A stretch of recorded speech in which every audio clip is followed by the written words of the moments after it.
teach us traditional teachings and stories rooted in Anishinaabe language and culture about the history and food sustainability here in Grand Portage. Billy has received a gift and some sema, and he's going to explain what that's all about. Please put your questions in the chat. Miigwech, oe, noch gego, wabanakut, sabanegabo, sabanevitam, Anishinaabe, noch gego, Indishinikaz, mushkosin, duden, chikitcho, nagamin, nunchiba, miigwech, kakanawe, ripishao. I'm glad you're all here.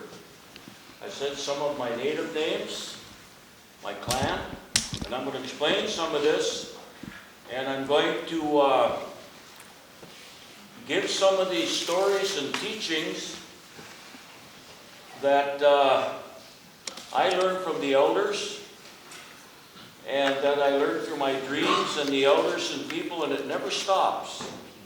And I yesterday talked with 3 people on stuff because we all don't know everything. And it was on maple sugar. And it was how long ago before the white man, what did they use to get it down to a candy sugar type thing? And I'll talk about that as I go. Before they used an iron kettle. And so what I was taught by the elders was Kagige Gikkendazuan. Everlasting knowledge never ends. Never. And so this is what, like I say, every day, every night I had some dreams. I'm going to tell about them from the moose. As I talk about this later, of the different foods and how our people long ago survived, what they ate, how they cooked, how they stored those foods, what did they do in summer, what did they do in winter. So those are the things. Now I'm going to start with a little bit of creation. Now, if you in your mind pretend you are way up by the stars and it's all dark, what I was told by the old people that couldn't speak English, and interpreters helped me what I couldn't, and I wrote this down, and it's very, very kind of simple, but it's hard to understand in some ways. But that dark sky above is the womb of Mother Earth. As the darkness comes down, a lady looks over Mother Earth. Her name is Bindige Gishigukwe. She has a garmented, beautiful type of dress type of thing she wears the old way with a feather. And I have dreamt her and seen that many times. She is looking down into Earth, Mother Earth. All of these are called for a reason. Out of our mother come all the animals, plants, and foods. Come from our Mother Earth. Now, what you're going to be hearing is a lot of this stuff comes from a woman. Our mother is what the elders, my brother through the native way, through the Caribou family, is still living.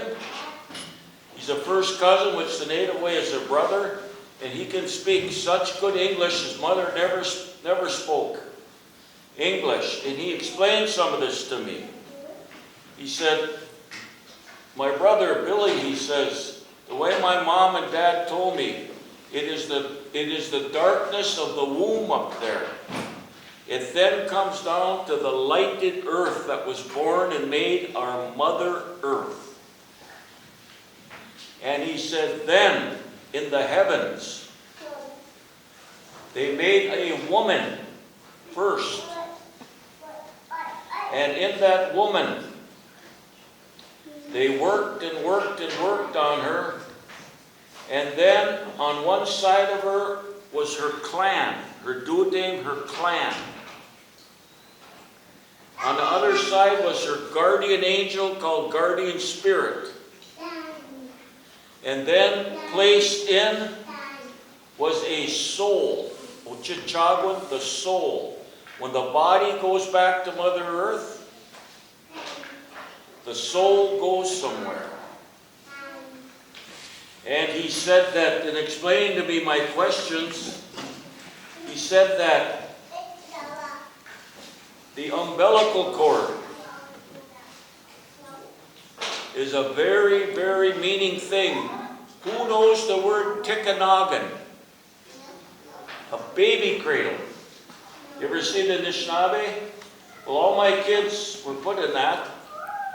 And from that, a Tikanagan, a baby cradle, is a spider web. You see those nowadays all over?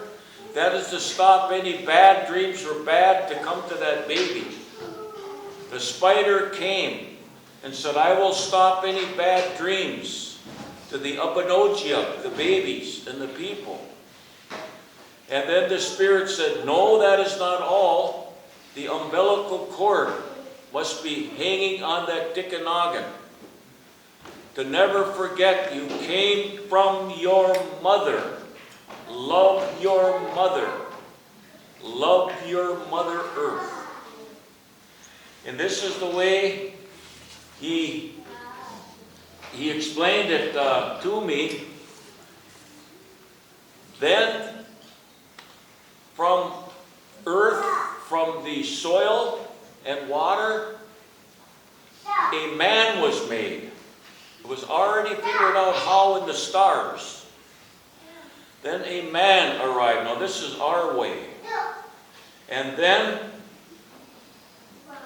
when that was done, all of those things, that became the life of the woman and the man.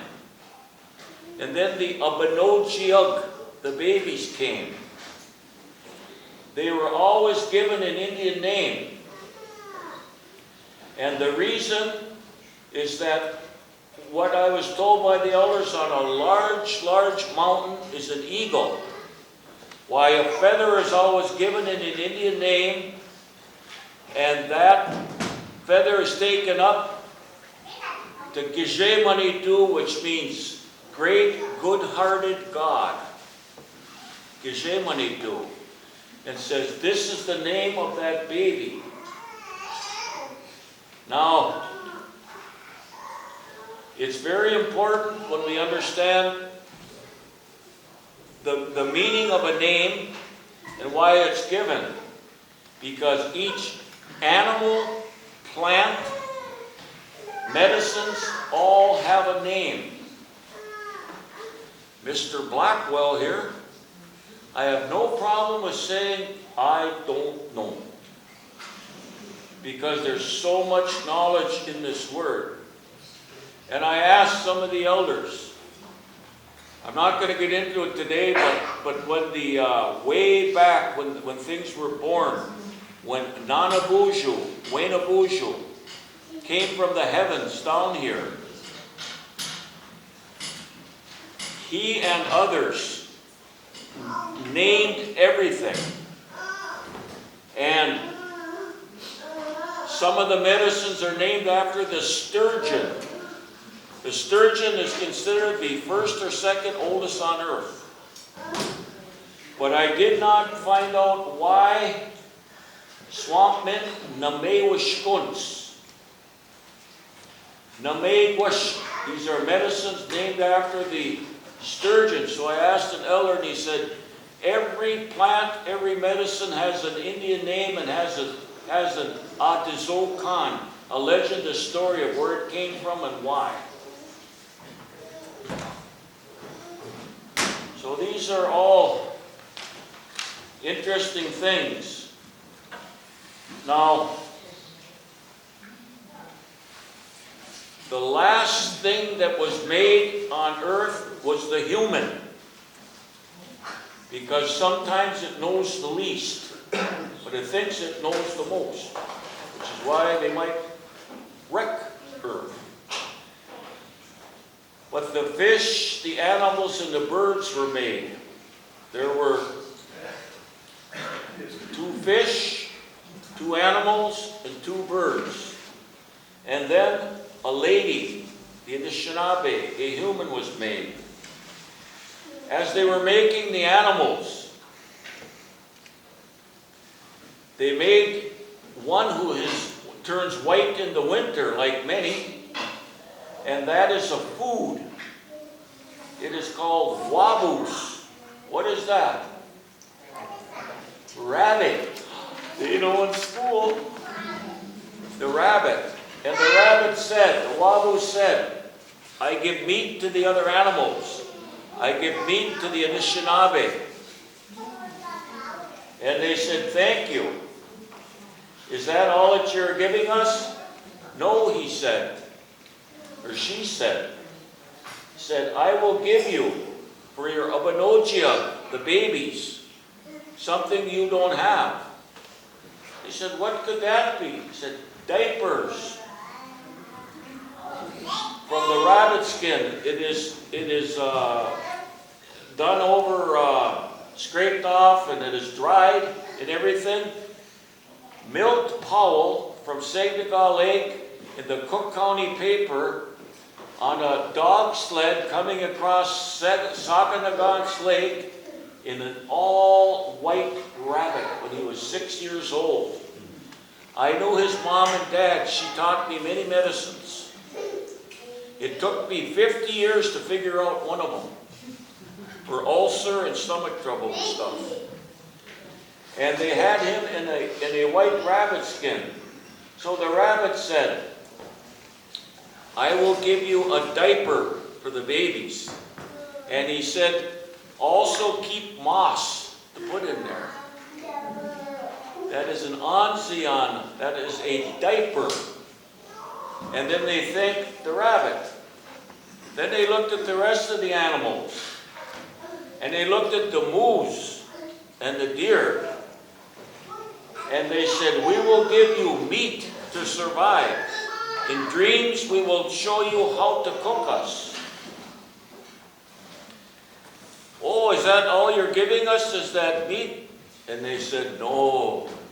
We're going to give you, as you follow us to this cold country, we're going to give you our hides and teach you how to make moccasins for shoes, how to make pants, how to make shirts, everything, and things like to sleep on. I will give you all of myself. Put on us what you were given when something traveled over all the mountains, all the hills, and said, I give you this. Money said, I give you the most important thing you'll ever be given. They said, what is it? He said, a sema, tobacco.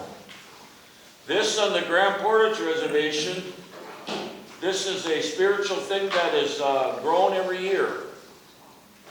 And that is tobacco. The Ho-Chunks, the Winnebagos, have their own tobacco seeds. Iowa State or University of Iowa, Mr. Sam Gurno, who's listening today from Florida, as I will talk about him later, Sam called down to Iowa State or University of Iowa, Sac and Fox, Winnebago or Ho-Chunk, Kickapoo, all have their own seeds. The Ojibwe and Sioux lost their rights to tobacco and those seeds were kept. I do not know the story of why we lost it. I hear people say, I'm growing tobacco. I said, oh, good. What kind is it? Oh, I don't know. I said, well, we have to look back in history to that asema, to that tobacco. So these animals said, you can get moccasins, clothes, things to sleep on, everything I will give you. But when you kill us, put tobacco on us, we will be born again. The fish, the birds, the plants, all of these things are a part of a woman, Mother Earth. Enough men don't understand that, of the woman, of how she should be revered. She is the one, the baby comes out, and the way the old people explained, that dark, dark sky up there, and I asked the one who did the talk earlier, very hard to understand to how to say that name in our language, and it's a really hard word. Dibishku, dibik, imegwea. It's like a dark forest that's up there in the sky. And then as Mother Earth was made, what they explained is that our mind goes from about 8 to 14 or 16% only of our brain we use. And what the old people said was there is a deep, dark forest that blocks us from breaking through in the light to knowing what higher humans and non-humans have. And of course, Mr. Blackwell said, well, what do we got to do to get through that? And they said, you must fast. You must do things to break the emotions which are the dark part of the darkness, so that you can go through the dark forest in your mind, so you can see things. Now, so way, way, way back, thousands of years ago, now we have such wonderful people here today. We have Mr. Rick Anderson. The reason I say this is Rick and his mother up at South Fall Lake for years finding unbelievable things. Rick, what is the oldest Arrowheader thing that you found? It's been categorized as about 12,000 years old. You hear that? 12,000. 12,000, Cook County. Mr. Blackwell knows that stuff, listening to his mom and to Rick. Some of that is sent to Washington, D.C., the Smithsonian, and most of it, or a lot of it, is here at the Park Service. All of these things that they found on South Fall Lake, 12,000 years old. So, Mr. Blackwell talks a lot and too loud maybe, but this is history. This is information you're learning. Now, how did they survive years ago? There are 4 seasons. There are 4 hills of a baby, an adolescent, an adult, and the mountain with the white hair on top.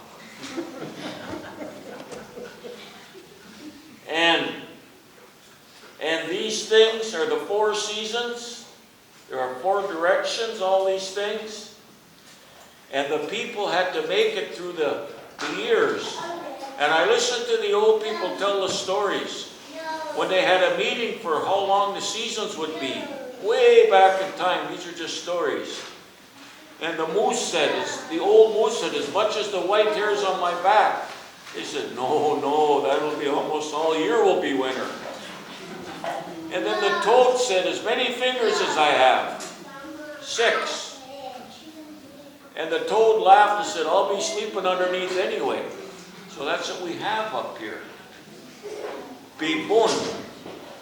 The name of that is a Kiwenzi Gibibuna Kane, the winter maker. He is in charge of winter.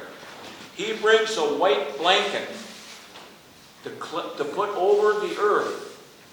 If we do not have enough of that white blanket, it will be too dry this summer with fires and things will not live. Now, one of my sons is sitting over there, Charlie. Now, the boys were brought up in a lot of traditions.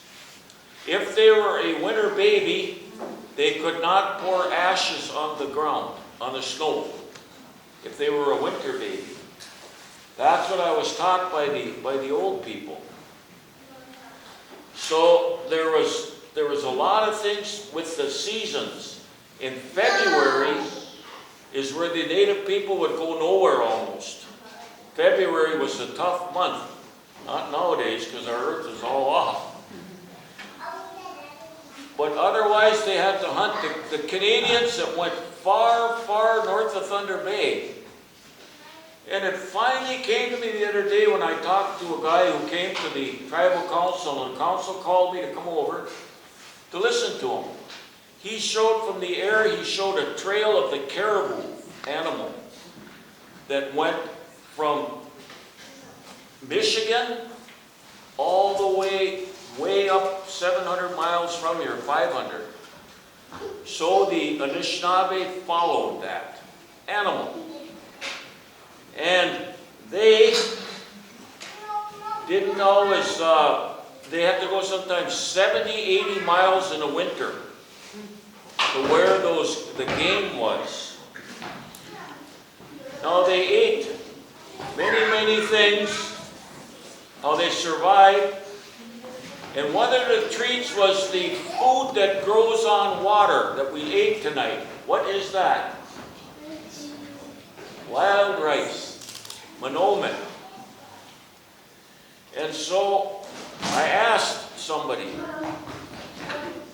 Tim Cochran from Grand Marais is just fantastic in his knowledge. I don't know if I asked him this one or who.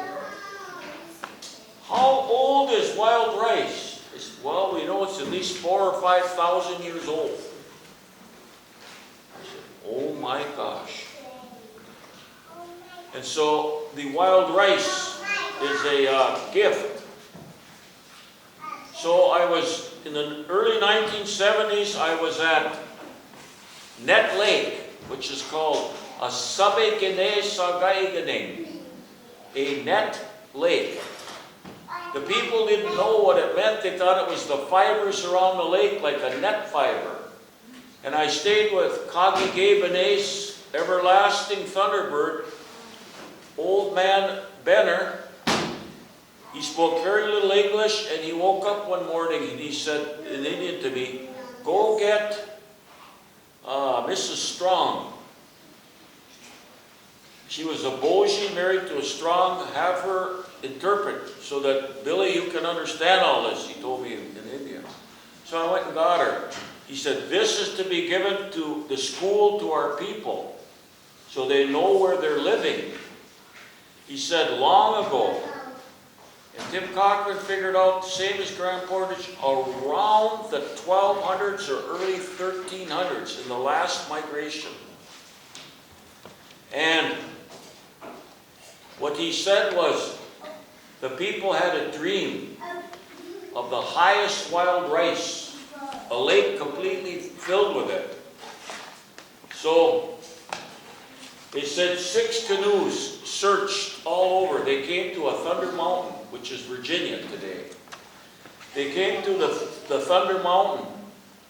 They still went through Lake Vermilion. They went everywhere. They couldn't find it. Then they got lost. That today is called Lost River. They came through and they saw a huge field. They said, my gosh, look at this field. They went up. It's manomen, wild rice. So they paddled all the way through the lake to the other end, and there was an island, and they saw a clearing. And on that island was a man with a shirt like a net. And he wore hoop, and he went in the rocks through the pictographs. That's why it's called Net Lake, Anishaabe Language. Grand Portage is called Gitche o Nagaming. It is the Grand Portage. Before the voyagers were here in the 1700s, it was already the trail to go to South Fall, onward from the Pigeon up to these places, to Saginaw Lake, over to Basswood Lake, which later came the trading post. I got a phone call one day. Said, are you Mr. Blackwell? I said, well, you got my phone number, I must be. She She said, I'm so-and-so, my dad was William Trigg. Let me see now, is he still here? I don't think so. But anyway, Rick Davitsky. Rick said, I asked Rick, do you know the name Bill Trigg? He said, well, of course, in college, we all go by the, Trigg is called the maps of the trails on the earth and the water. Wherever they traveled is called the Trigg map. He started in the 1920s till he died. He had a map from every location to exactly which way they went, walking trails and water trails. She said, Billy, what do you think I should do with it? Well, let me think. I said, bring it to the museum at Lake Vermilion, Boyce Fort, where it can be locked up. That's where it is. And to my knowledge, it's open to, with the staff, anybody can go and look at that, or probably take pictures. That is called the William Trigg map. Now all of these things, like Ned Lake, there's a story. Get your Nuggaming, Grand Portage. I'll probably get it do it again later. Why do you think Pigeon River was called Pigeon River? Of course you know. Because of the pigeons. Mimi Zeebing. There were hundreds of thousands of passenger pigeons would come there every year. That was the name of this reservation years ago, the Pigeon River Indian Reservation. Ryden store up there sold back in the 1960s, early 70s, Pigeon River Indian Reservation shirt. At Pigeon River was the headquarters, was one of the first churches, was a post office where people were married. Your great-grandpa was married there. And married the same day that Liza Flatt's mom and dad, one was a Memashwash and one was a Nabugadaway Flat. The same day your great-grandma. And that was the Pigeon River. And so I said to the elders, well, what did they tell you long ago? What did they do with those pigeons? I think they could fly, but there's some places, some birds time of year can't lose their feathers, but I don't think the pigeons lose their feather. But there were so many, they would get them and smoke them. They would take all the feathers, things off, smoke them, and put them in birch bark. The Wigwas birch is a blessing to the people. Canoes, everything. So they used those pigeons smoked, and they would bury them and keep them, and that was something that was really something to them. Now, one of the different things that we ate, one of the things that was loved, I'm sure people like sugar and like candy or things once in a while. What did they use years ago for that?